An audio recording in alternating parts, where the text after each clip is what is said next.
coming back after the break. You guys enjoyed, Steve? It's good to start the day off with something light and entertaining. Hopefully get you inspired. So one of the things that we've been thinking about and we talked about yesterday in the pre-conference workshop was this idea of public service and how important what we do as IT professionals in this state is in terms of public service. So we have a panel this afternoon that's going to touch on some of these themes of public service in a slightly different way. We're going to talk about openness and transparency and the use of technology for citizen engagement. How many of you have citizens engaging you on a regular basis via technology? How many of you enjoy that type of engagement? Just Jason, right? Jason's raising his hand. I tell you what, you give them your personal cell phone number and let them text you at night, and that is much less enjoyable. Maybe not, I don't know. Maybe you enjoy that too, Jason. So we're going to go through some questions that I've prepped and the audience or the panel knows about them, but we also want to open this up for your questions as well. So we have a really exciting panel that I think you're going to enjoy very much. I'm going to let them introduce themselves, and we're going to start with Leslie Cheney. Good afternoon. For those of you that don't know me, I'm Leslie Cheney. I'm the IT director for New Hanover County, where you are today here in Wilmington. I've been here for a little over 9 years now, and previously I was in Johnston County for almost 13 years. So grew up in Johnston County, and as I thought about citizen engagement, I was telling the story earlier. When I first moved to Johnston for my first local government job, there was a new courthouse that had just been built and new commission chambers, right? And you would think, oh wow, that's got to be really nice. So you walk in the room and it's really small, you know, maybe 30 chairs would fit in there. And I said, you guys, this is really small. They said, that's by design. We don't want people to come to our commission meetings. You know, and of course this was way before we were even on the internet, let alone thinking about streaming. No real public access television channels and those kind of things. And so to see where the technology has come, how things have changed just in the boardroom, you know, just from the way we engage with citizens or reach out to citizens in that way has been very interesting in my career. To my left, I have brought a wonderful person here, relatively new to our county manager's office, but she's been in county government for a little while now, so I'll let her introduce herself. Hi, I'm Beth Schrader, and I'm the Strategy and Policy Manager for New Hanover County. It's kind of an unusual job title, not something that you hear a lot in county government, but it's kind of like being a Chief Strategy Officer, and basically part of the role that I play is to help us actually execute the strategy so that it's not just this nice big book or binder that sits on a wall or sits on a shelf. And so my relationship to dealing with citizens and with big data and interpretation and measuring and kind of all the elements that come together with transparency and openness as well, has to do with how do we make that progress towards what we want to accomplish at the end of the day, and how do we show that to other people. And my background is a little bit unusual. I'm actually a chemical engineer by training, spent almost a decade with Procter & Gamble doing product development. I have an MBA in finance and was an M&A banker for one of the bulge bracket firms for a while and did strategy for them also. So I actually come with a kind of an unusual skill set and a very different private sector perspective. I've been very fortunate to work for New Hanover County for about the last 5.5 years. So it's nice to be able to begin to see that merging in this kind of a role. Thank you, Beth. Do you want to introduce yourself first? I've got to introduce you, of course. I have this long speech planned. I'm just kidding. I'm Jason Whitaker. I'm the CIO for the Village of Pinehurst. And I'm going to say up front, I didn't get fired. I was up here last spring with my village manager, my supervisor, and somehow I didn't get fired, so I've got my resume sharpened because now I'm with our mayor. And if I blow this, if you guys have any openings, keep me in mind. I talked to Bill. I think, you know, we can work something out. But no, we're excited to be here. Pinehurst is kind of unique. I was the IT director for Moore County, the county that Pinehurst is in, for several years. I also taught at the college there, networking. And then I came over to Pinehurst. They were starting an IT department there and building it from ground up. So it's been fun. And Pinehurst is unique. We have a lot of retired citizens I'd say fairly wealthy. We do have a younger population moving in as well, but a lot of people with that in their spare time, they do like to delve into government somewhat. So it's a little interesting in that respect, but fortunately Nancy fills most of that for us, and I don't have to get involved a whole lot. But it's a theme that's already come up just before we started here about strategic planning and the process of budgeting and measurements and such. And we are going through a Baldrige Excellence program right now. We're at, I think we're past level 2. We're trying to do our budget so that everything is tied to the strategy. So every initiative has to be documented, and there has to be a measure for every initiative. And it's been kind of a hard road. It's been a very good learning experience. I've learned a lot about my department and what people think about the IT department through this process. It's been very eye-opening, but a lot of work. And so we're struggling through all that data and how to measure it and how to put that into paper for budget and get that approved as well. So with us, we brought along our mayor, Nancy Fiorello. And Nancy and I go back a ways. When I was the IT director at Moore County, she was the planning director. And so just be careful, all of you out there with your department heads. Remember, good relationships, because you never know how that might change down the road. Right? We have a good relationship. I'm glad she's our mayor, and she's been on the government side for, she'll tell you how many years. And so she definitely knows more about government than most of your council and commissioners probably would. So, Nancy, glad that you came. Okay. Thank you, Jason. I have been mayor of Pinehurst, North Carolina for a year and a half into a 4-year term. I was on the council for 2 years prior to that. My background is local government planning, economic development. I was planning director in Moore County, Cumberland County, a short stint in Guilford County. But I'm going to tell a story that's similar to the one Leslie told. I was working as a planner for the Department of Commerce, and I had a 15-county area where I would help somebody with a land use plan or an annexation study or whatever kind of land use planning work they needed. And in some of these small towns, when we had a public hearing and no one came, the elected officials were like, yes, nobody came, let's go on. And I'm going, what, don't you want to hear what people think about this? And, you know, it has been a struggle because I think, personally, the planning profession, and that was my profession, we used to think we knew everything, and we don't. And we do have to reach out to our citizens, and there is no better way than through technology, face-to-face as well, but technology has helped, I think, local governments get better, do more things that the citizens really want, and communicate to them.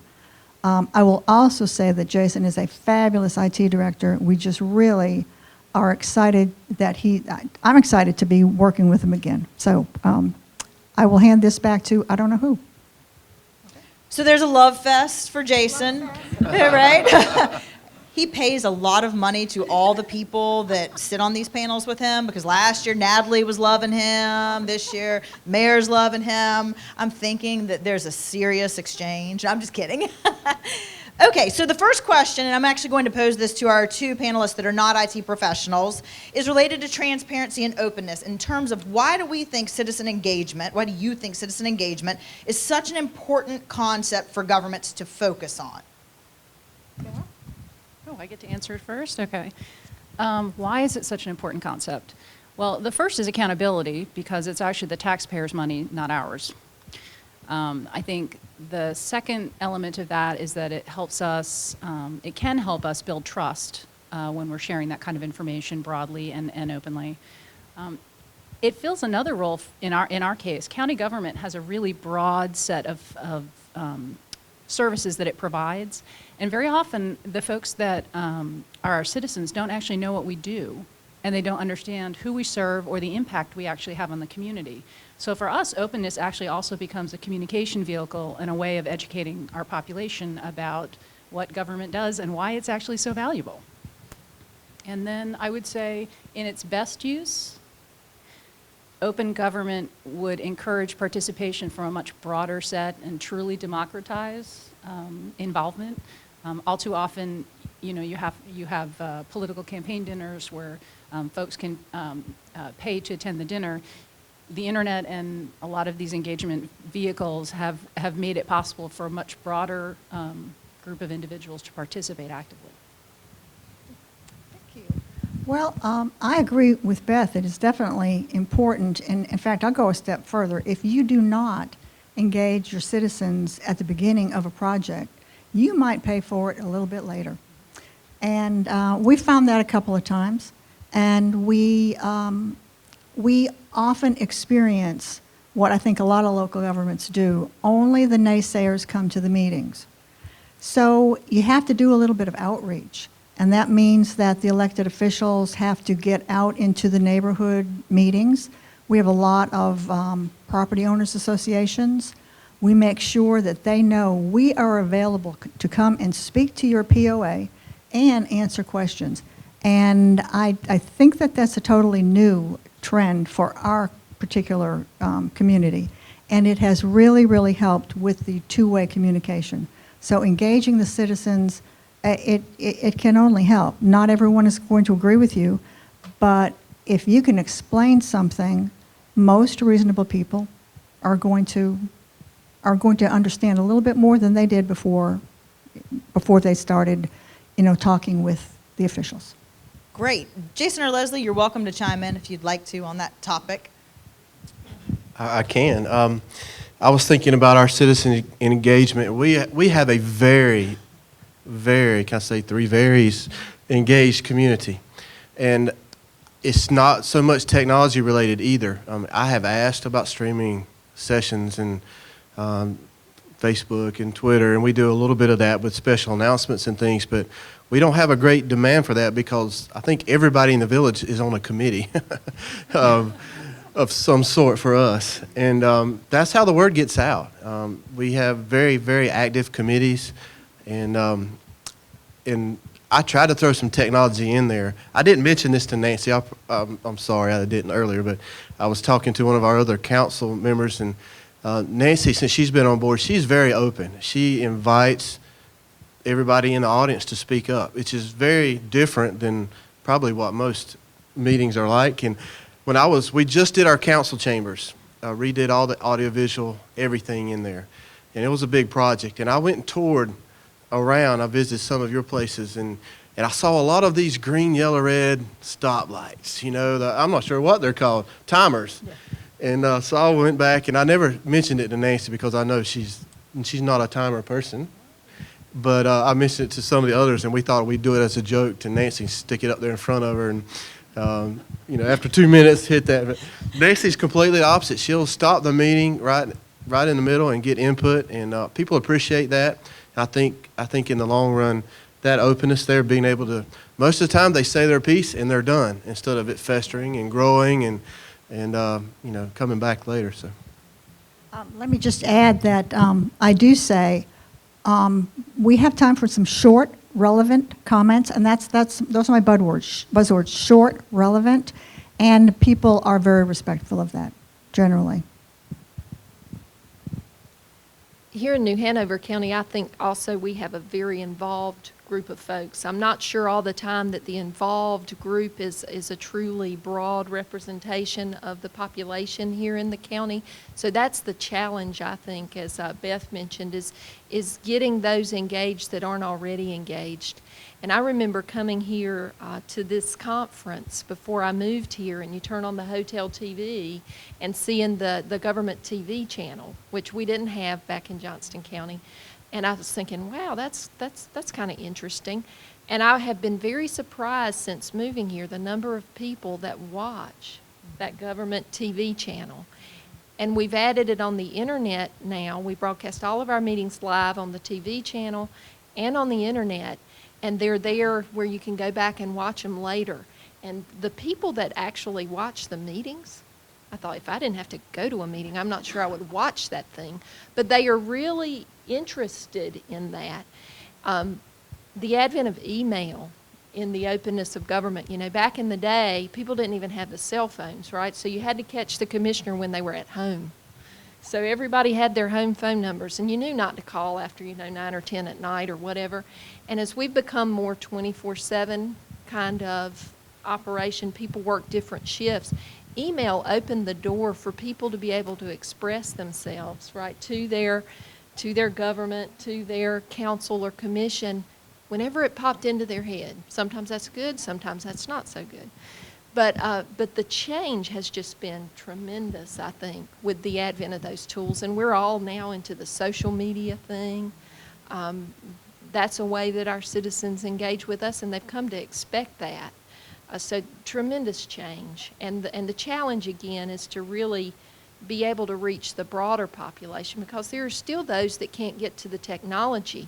And we had a big discussion a couple years ago about moving our government TV channel. Would we ever get one of these digital channels higher up? People are like, oh, no, you can't. You've got to stay in the basic tier, because the folks that can't afford the digital tier would then be kind of cut off from that. So a lot of considerations when you talk about engaging with citizens, and even the technology use of that. How do you reach the broader population? Thank you, all of you. And I think you actually started on a question that was in the next line of questions, was around the challenges for, or why we have trouble with citizen engagement and openness and transparency. What are the challenges associated with that? I've heard a couple of themes, which is number one, whether the population's representative, and also how to reach disenfranchised or disinterested parties. But if you'd like to speak to what those challenges might be that you're seeing, then I'm going to ask the IT folks to speak to the technical challenges. I just want to issue a little bit of a warning about the behavior of your elected officials once they are on TV. I lived in Fayetteville when the city council, which was comprised of 13 members, their meetings began to be televised. I can't remember what channel. It must have been one of the lower channels, like a local information channel. Every single council member had to pose, and every question. The meetings were twice as long, and I worry about those political animals who really would just like some extra time in front of the camera, and that's the challenge. You have to make sure that your elected officials realize that this is a powerful tool.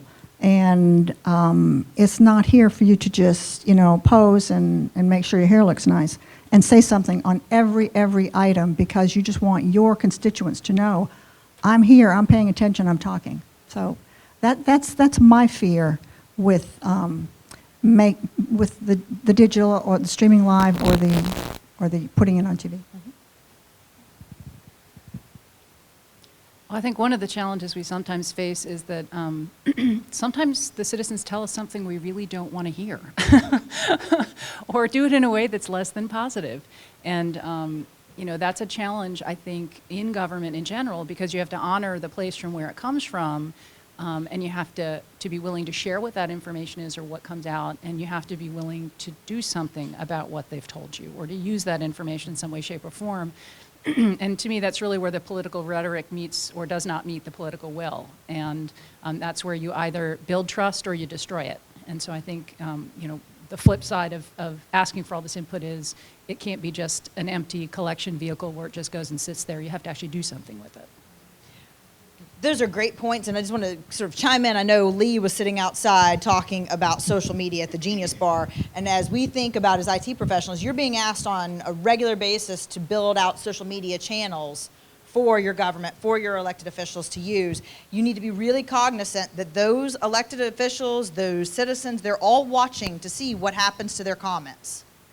Right? And the more you allow them to engage that way, the more responsive the government actually has to be. And I don't know that we always do that. I know of at least one jurisdiction in our state that just deletes every citizen comment. That's their policy. Whether or not that's legal is a separate discussion, and we won't get into that today. But I do think that those are things that we have to start recognizing. I was going to mention experience I had during my campaign for mayor. I had a call from a citizen who manages a large complex of condos, probably a lot of retired people. And he wanted me to meet him. He said he had a lot of issues he wanted to talk to me about. We sat there for maybe an hour and 15 minutes at Coley's, and he brought up 4 or 5 points. I could not do anything about any of them. But he talked to me. I explained things to him. We got up. We shook hands. He said, "I'm voting for you." It's like, I haven't solved any of your problems. Sometimes just being available, especially in a small town. Now, I don't think that in large communities, but our community is 15,000, just under 15,000, and it is amazing what, yeah, sure, I'll meet you at town hall. And that just goes a long way, just to be available, if you can. Absolutely. So for Jason and Leslie, from a technology standpoint, what are the challenges with doing big data, open data, transparency, openness, streaming audio and video of every single planning board, commission, whatever you have? I think one of the challenges, of course, is on the technical side. We've become AV people, TV people, and that's a skill set that, I personally never developed along the way. And if you guys are TV guys in here, no offense, but that's a different breed of person, and it's a different kind of technology than what we're used to. So just that learning thing. And then there's the whole education piece for those that are using the technology or those that might be in control of it in your county or city. Social media, you mentioned, people are looking to see if they receive a response. So we're tweeting, but are we, responding? Are we tweeting back? Are we watching the Facebook and responding to people who place comments there? It's not just a set it and forget it, send stuff out kind of technology. So I think that's something is the education piece is hard for me to get people to understand what the expectations are of the people on the other end of the technology. So when you're talking about the education piece, I'm going to just make sure that I'm clear for the audience. You're talking about educating staff that are asking, or elected officials that are asking for this technology to be put in place, because we are under the assumption, I hope, that IT professionals should not be responding to all social media Right. postings. That's right. Okay, good. I just wanted to make sure that That's right. And making the decisions around how we want to use those technologies. People think you just throw up a Facebook page and that's it. When you think about it, you put a post out there, but it really has to be a more coordinated effort than that. Otherwise, your citizens get confused about what your message really is. So I think I have taken that part of our responsibility is a little bit to be the voice of the folks on the other end of the technology and say, have you thought about this or have you thought about that?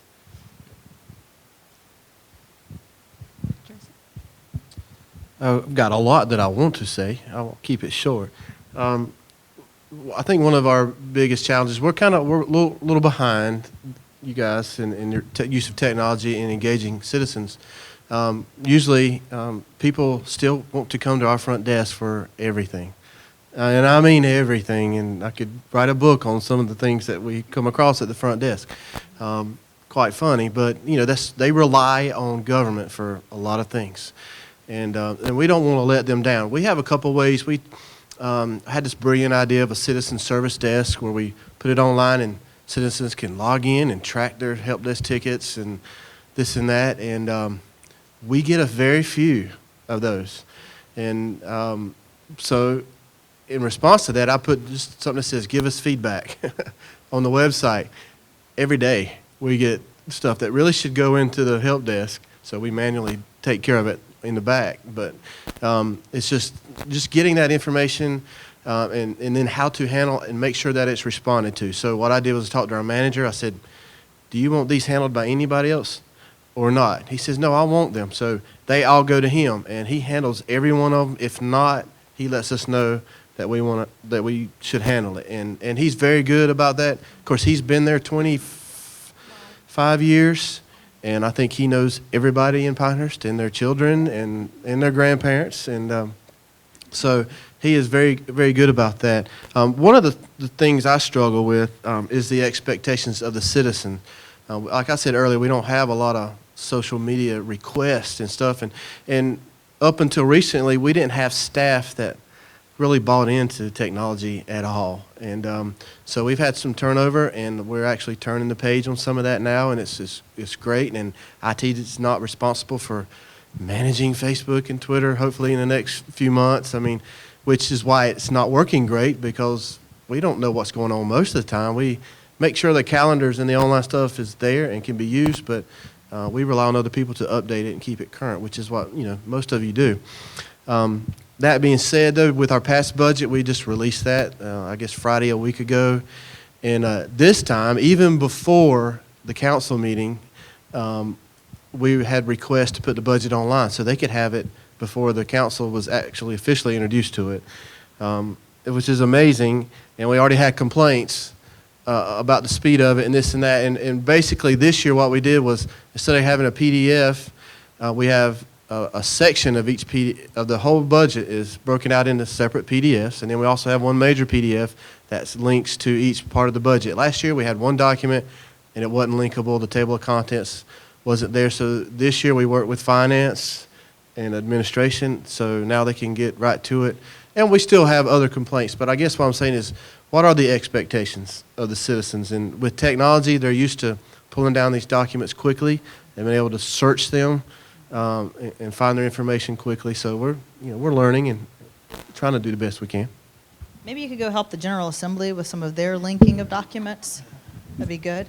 Yeah, I think you hit on a really big topic, though, that available isn't necessarily useful. Because I know inevitably there'll be some hot topic that pushes, let's get the data out there, get the data out there. But how do you create that virtuous circle where people want to pull data and the citizens want to use it, or the economic development community wants to use it, and you don't trigger the immune response because you put bad news out there, and that you still have the support so that you all can actually maintain the data sets and identify new ones that are actually valuable and useful. And a lot of what we see is that it comes down to being able to create the context around the data and then also the format so that it's something that's usable.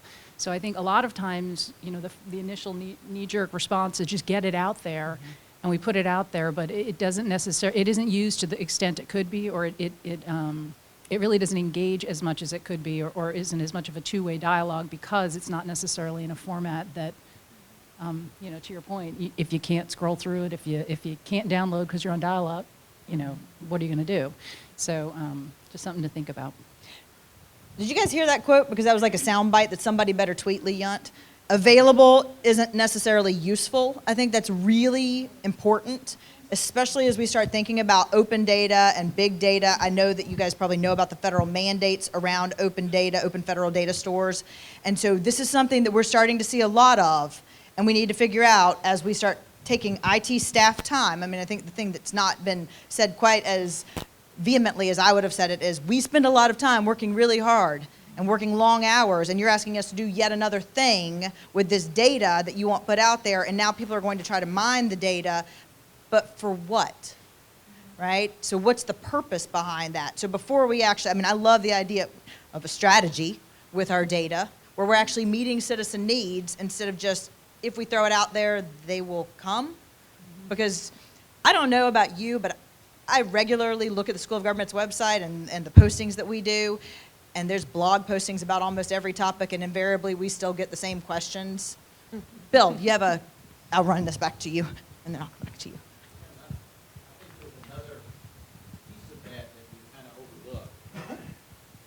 I think the piece with social media and with big data and open data that we kind of overlook is that it changes the nature of the application. And I'll say, let me put it this way. We have an automated meter reading system that generates hourly meter reads on our water meters. And before, the metering system was used for billing once every 30 days. And if the system was down, that was fine. It might take a day or two to get back up, but it was no real crisis. We now have hundreds of citizens who send themselves a text message if they go over their consumption rate every day. So when the system goes down now, that becomes a critical application that I have to throw 5 or 6 staff at to get it back up and running. And when we go into open data, sometimes we forget that now we're creating a dependency. We are becoming the business source for a lot of folks out there who are writing apps and who are using the data. It's not to say it's a bad idea, but you need to go in with your eyes open that that's really where you're going to end up. You're going to end up supporting applications in ways that you've never supported them before because you've now created a criticality that wasn't there before. I think that's the really big point is sustainability of anything you put out there. And we were discussing earlier with Bill that there is no such thing really as a pilot, because the minute you put something out for the public, somebody out there becomes dependent on it. And I'll give you an example. The city of Wilmington for years had a media email terminal in City Hall. And so several years ago, the manager came to me and said, we've got to have that same thing, for New Hanover County. We need a media email console. So we set that thing up. Whenever a department head level person or above gets an email that's not marked confidential, it goes to that media mailbox. Somebody can sit in our HR office and watch those emails come in. So we thought, oh, that's nice, transparency, open government. But we didn't think about the fact that the media guy sitting there reading those emails might get it before the intended recipient, right? Because it's a real-time journal. So we have had department heads getting calls, what about so-and-so? And they're like, I haven't even read it yet. So you start having the conversations about, well, should we pull it back? Well, you can't. Because then what happens is somebody says, oh, they're keeping something from us, right? Now it's not open anymore. So sustainability and really thinking through the long-term implications of the things that you put out there are just so key. And that's, we IT folks tend to be pretty good at that, but some others might not be. And that's another role of us, is to kind of educate, long-term implications and really communicate what the impacts are from a staff perspective, from the expectations, again, of the person on the other end, that they're going to build their business around this data. And if we decide down the road that we're going to change systems and suddenly that data is not available, what's that person going to do that's built their business around it? I think it's a very important thought, for going down the road with open data, with open technology. I think the other thing you see is that when people say, oh, well, we can make available, so we should, not all data is valuable. Some of it's just noise. And sometimes we measure things, and we really ought to be asking ourselves, why are we wasting our time measuring this? Because if it doesn't actually drive the performance, it's not meaningful. Mm-hmm. Focus on the measures that matter. And that's the kind of data we should be talking about. So sometimes we spend an awful lot of time putting together these ginormous data cubes that theoretically you could ask any question in the universe, but we're not going to, and it takes tremendous resources to maintain them. It takes tremendous resources to create them. And I think all too often, it takes a different kind of skill set to use them. Mm-hmm. Because it's not just you grok it out, it's being able to see the music that hear the music that the data makes, to be able to see the picture that it paints, to have, it's as much an art form as it is a science. And that's a different kind of skill set than some other areas. And so we're asking folks to do a lot more, and we're asking them to do things that are a lot different, and we're not really providing any training for it either. Just a couple of commentary points, and I don't know if it's New Hanover County or Wilmington, I can't remember, but with that system that Leslie was talking about, one of the interesting things that we sort of wrestled with in a recent session that I was helping coordinate around public records is they've got an IT solution. Right? Now, how many of you are doing this? You provide an IT solution to a business problem, which is the public, the news media, want to be able to see public emails, right? Public records. So they've done this, and I said, well, can you redact in the system? And they said, well, what do you mean? And I said, if data is commingled, confidential and non-confidential data is commingled in a record, North Carolina state law says that you must redact the confidential information, then provide the record otherwise. And you can't charge for that. The IT systems don't do that. They're not that smart, right? But then there's this whole other issue that they were telling me about that's popped up, which is now the news media is requesting all of the other emails to see just how many things you marked confidential that were not actually confidential and should have been produced. So you have this law of unintended consequences when you're trying to do the right thing that you should probably be paying attention to. Give them an inch, they're going to take a yard or a foot or whatever, a mile. Yeah, that would work. So it's really an interesting situation that we're finding IT professionals and staff and elected officials in, where there needs to be some of that legal input as well. I mean, I think that's the big theme that I keep seeing, is that when we talk about big data and open data, we've got to have the lawyers involved in the discussion as well.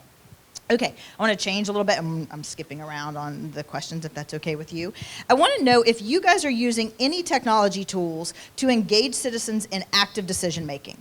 So, for example, are you allowing citizens to email in questions or commentary during board meetings, or phone in questions or commentary during board meetings, beyond just standing up in front of the board members in their 3 minutes allotted time? Thank you for that idea. Now, I didn't say it was a good idea. I just asked if you were doing it. I'm still reeling from the idea of having the public media terminal. We, in Pinehurst, we still have, our rumor mill is Ron the Barber. My husband will come home from Ron the Barber and tell me all sorts of things that are going on. Or the fitness center, that's where everybody trades all the gossip. But our community is still small enough that I get emails from citizens all the time just asking me questions. Or my home phone number's in the book. My brother-in-law, with the last name Fiorillo, there are 2 Fiorillos. So my sister-in-law is my secretary. She takes messages for, but people feel so comfortable in a small community that it's just kind of scary to think how you would manage all that public comment during a meeting. Mm-hmm. Now, I can manage a handful or a room full of people who want to comment on a topic, short, relevant comments. But we can't govern by citizen opinion. Don't reelect me if you don't like the decisions that I've made, or give me some input along the way in a helpful manner, and it can't be instant. And that's what people unfortunately like to do. The project is going along, and then finally, at the public hearing, well, we never heard about this, and we don't. So it's difficult to manage that. But these kind of topics are scaring me. How many of you are doing that? Just a show of hands. How many of your communities allow citizens to call in or email in during board meetings, commentary or questions? Bill, you do? We actually allow them to call in to board and commission meetings, but not council. Okay, so not to the council meetings, to planning boards and commissions. Is anybody here from Chapel Hill? I know Chapel Hill allows that because I was presenting once and I got a list of emailed questions on my presentation. You talk about never wanting to speak publicly again in a town. That will do it, absolutely. It's interesting because so every year we have some additional or new elected officials that come in, and our elected officials run the gamut from we have to show them how to turn on the computer and we print out their emails so they can read them, to being very technologically savvy. And it's interesting because I think the assumption has been that our populace is not particularly well connected. And yet, we did a citizen survey, with all of the caveat of the citizen survey, but we had corroborating data from our teacher of the year, who was at one of our most disadvantaged schools, middle schools, where 96% of the kids were submitting their homework online. Wow. And we have over 82% of our citizens who own a laptop or computer, and we have 71, almost 72% of them have a smartphone, have a tablet device, or have both. It was kind of an eye-opening experience to us, because that's not what I think the inherent, presumption had been. And at least for us as a county, I would say that because I think the mentality from sort of that perspective, we thought they weren't ready, that we wouldn't be reaching a representative group. There's a lot of those kinds of techniques that we haven't really explored because we didn't trust the citizens actually were doing it. But when 46% of the people are texting and less than 10% don't get online, you kind of have to start asking, well, are we fully utilizing technology? We're not just the late majority here, we're the laggards. And so how do we get on the technology bandwagon? So for us, it's really been looking at our platforms and looking at how we're communicating and kind of trying to think that through in new ways. So we don't do it, but that's been more a case of historically we didn't actually know that people were out there that could. I think that there's an interesting point, and I'll come right to you, in that we aren't doing it, but I guarantee you there are citizen groups that are doing it to you without you knowing. So you have this active community of bloggers, you have people that are bringing in their smartphones and streaming to Ustream for you while there's council members sleeping, on the dais or whatever it is. But I do think that we have to recognize that those technologies are already in place, whether or not we as government own them or not. I was going to say, in our meetings, our PIO goes to the commissioner meetings and tweets as the meeting's going on.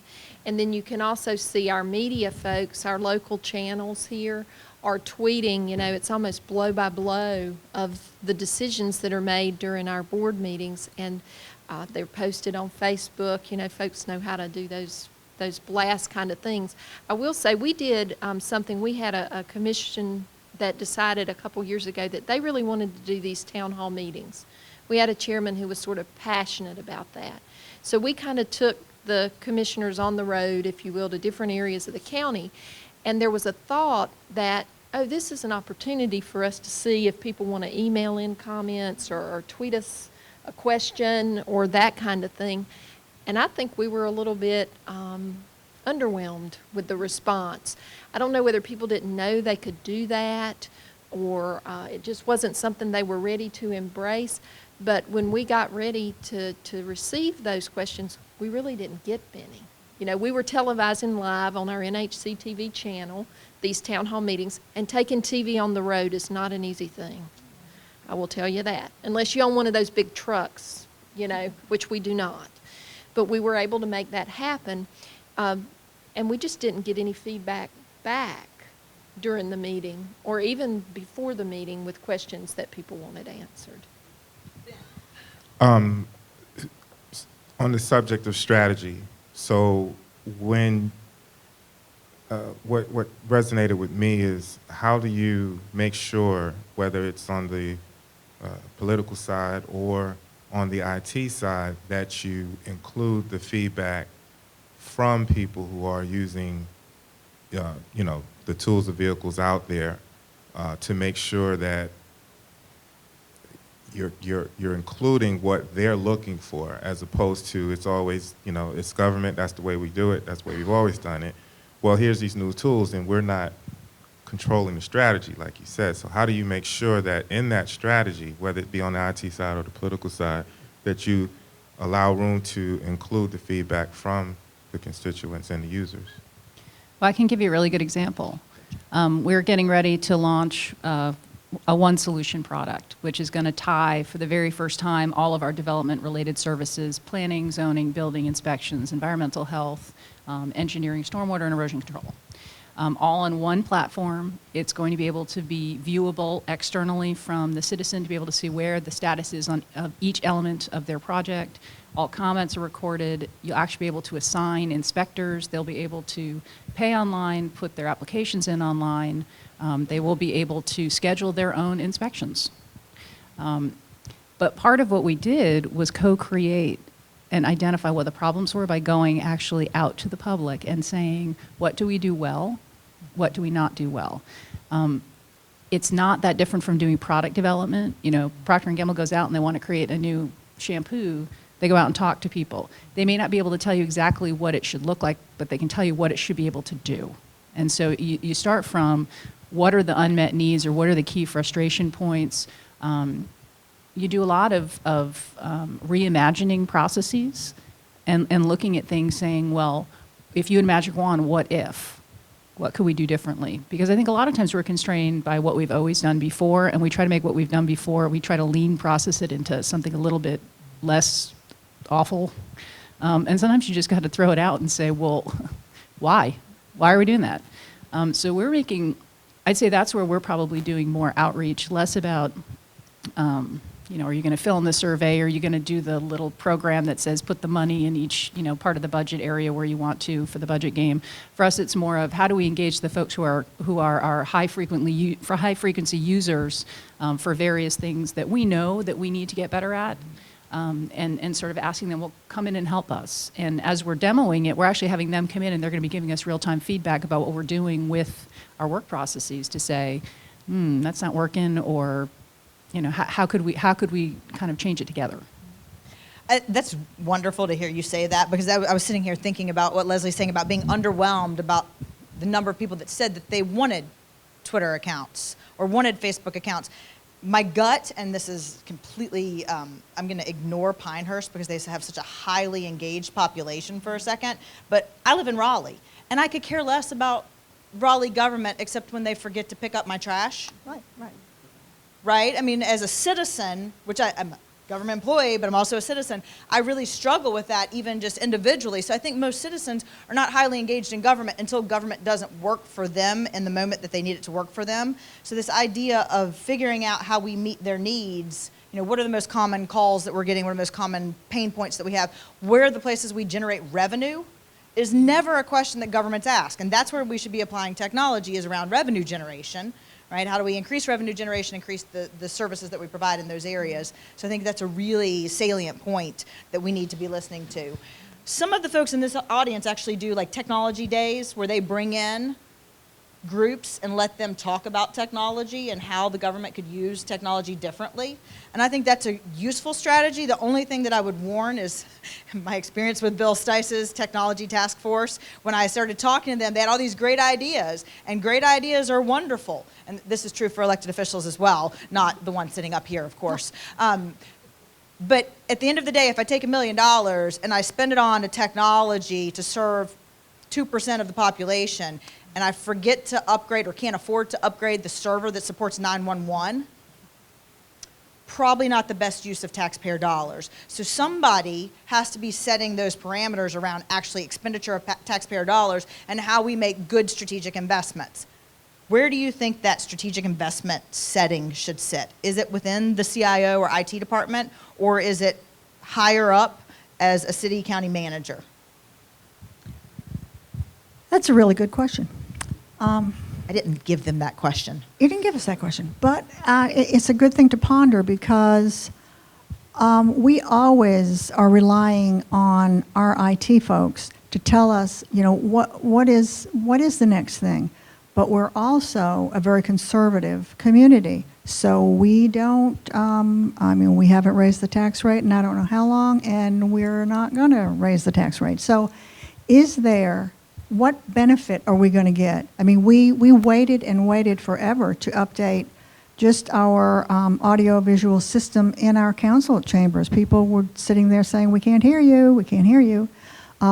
At meetings, I am the keeper of the microphone, or I tell them, you're not talking into your microphone. So, that's a really silly kind of way. But, and Jason gives me this from the back of the room every time I do it, just one very simple thing that, and I think it was a council-generated suggestion, we have a fair barn, and we have 2 harness tracks in our village. Very unusual to have this. But we found that our fair barn rentals were just, the fair barn doesn't get rented. The idea was, let's put the schedule on the website so people will know when there are events. You don't put so-and-so's wedding, you just put a wedding.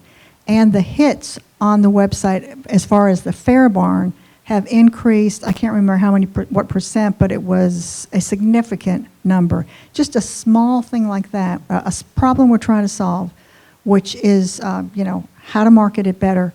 Just doing that has really helped us. Yeah, we put that, we just did a website renovation for the Fair Barn, and that was brought up, and over the since April 16th, we've had 55 people that has looked at the calendar, saw that a date was open. Of course, now we're booked every weekend for the next year for weddings. So I don't know, now we're struggling with how to generate revenue with the middle of the week. really cool. Check it out sometime. This big barn in Pinehurst. It's Offer a really discount for weekday weddings. Nice. Well, you're right on top of it.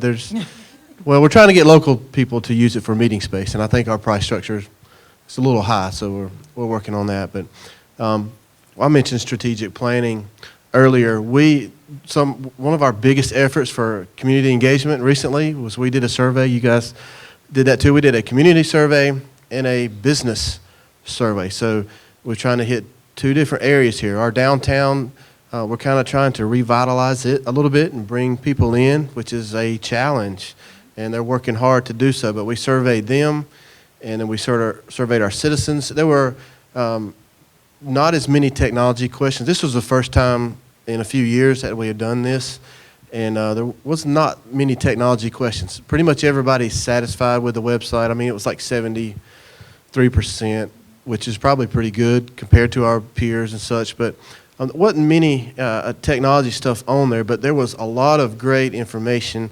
Some questions we need to ask in a different way next time, because now we know that there's interest, but we don't know exactly where to focus our efforts. But we put all that together into this big package, and we have tried to budget based on that survey how we're going to get responses and make decisions on that. So now we're trying to, big data. Well, I guess Pinehurst probably doesn't have big data. But to us, it's a big step for us. Gather the data, and then what do we do with it? And Nancy can correct me here, but we've presented that to the council, and some of them, I don't know, my first take was they didn't necessarily appreciate the value of all that data. And, of course, Nancy did. And but we've thrown all that out. I mean, it's kind of almost blew them away. And now they're like, well, maybe this is too much for us. We just want to see numbers and approve a budget. So we've got to do a little bit better job of presenting that to them and tying it into the budget and say, okay, this is the survey. This is what we're going to do to improve these areas. And this is what we recommend on the budget, and not try to confuse them at the same time. Let me add that we, the elected officials, participated in this strategic operating budget all the way. But then in the final analysis, and I was telling Beth this before the panel started, what our staff presented us was a completely rational budget based on data. And whether we want to admit it or not, the political side just came out in some of our council members. And, they're accustomed to saying, hey, I want more of this instead of that.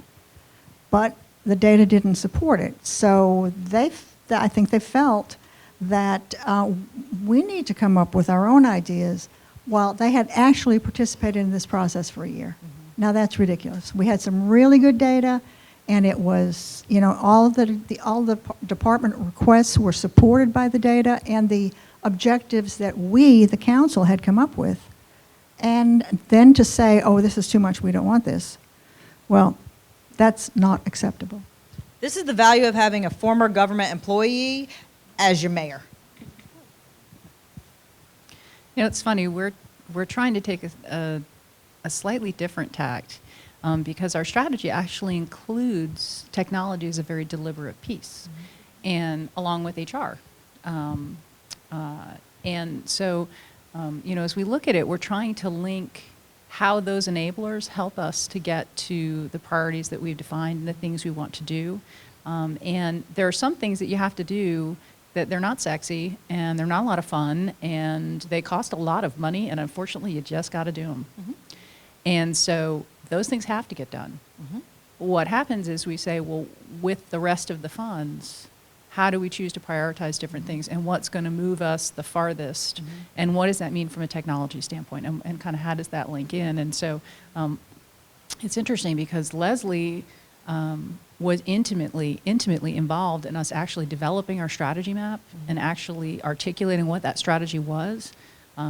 Leslie's it's really funny. It's finance, it's budget, it's HR, it's IT, and it's myself that literally work as a core team that are working not only with our senior leadership and all the department heads working in concert, but also, within different focus areas, and things that we're trying to accomplish, and trying to really integrate that deliberately and thoughtfully. Now, the budget process is not always rational. And sometimes we don't actually talk about policy, we just don't. We do stuff. And that's, I kind of look at that as, when you're sailing along, sometimes you got to tack with the wind if you still want to get to the destination you want to go to. You got to sail with it. Maybe a little off course, but you're still moving in the right direction. So we're trying to be very pragmatic about it.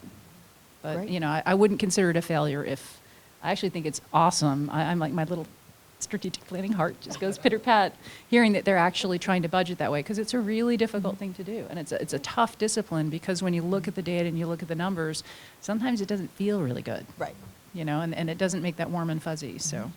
Jason, did you have something to add? Real quick, I know we're running out of time. And at first, I was like, when this process happened with the strategic planning and this Baldrige, it's like, well, I want a document imaging system. And out of the survey and everything we're doing, there's no place for a document imaging system anywhere. But I will say, in the end, I sat kind of quietly. Actually, they moved me up to the budget committee now, so I'm responsible for Category 4 in the Baldrige management system, which is knowledge management and measurement. And I sat through all these meetings with all the department heads as they presented their strategies to kind of address those community survey and business survey issues. In the end, 53 initiatives came up for approval. 23 of them were IT related in some way. So I didn't have to, it all came up itself, and they need technology, and I don't know that we've actually presented that in that way to the council yet. I'm asking for a position, and so far so good, but if I get the opportunity, I'm going to remind them of that. It's nothing that I brought up. It came up from the survey and our current needs of the citizens and so forth. So my CIO trainer heart went pitter-patter when Jason just said that, because there was something interesting that happened. He went from an IT director to a CIO. I don't know if you heard it, but he said, I wanted a document imaging system. I wanted a document imaging system. Instead, I listened to what the people that I serve in the government, the citizens, need, want, prioritize, and then I'm going to support it. So it's a really important transition that we have to make as an IT profession to provide the right resources at the right time for the right cost and still sleep at night and have time to go home. And then Bill, and then we will be wrapping up right after that. And I think everybody can hear me. Oh, it's all right. I can run back here. I think there's one additional point about the change in technology that we need to think about, and this is something that I've been through in the last year and a half or so, and that is with citizen engagement, there can be often unintended consequences, and one of those is we are looking for much more immediacy in responses. We get emails and people expect an immediate response. We get a Facebook post, they expect an immediate response. But that does two things for both the staff and elected officials. Number one, it puts you in a position of having to make an ad hoc decision in many cases when you need some time to deliberate and think about and do some research. We made a very conscious decision many years ago in our council meetings that we do not do ad hoc kinds of queries, because you get your GIS system up on the screen and somebody says, does this qualify for a protest petition? And you move the line the slightest bit one way or another, and now you say yes when in reality the correct answer is no. So those are the kind of things you have to think about. What kinds of things is this going to generate, and does it put staff or council in a position of having to make a decision without having good research and the proper background to do that?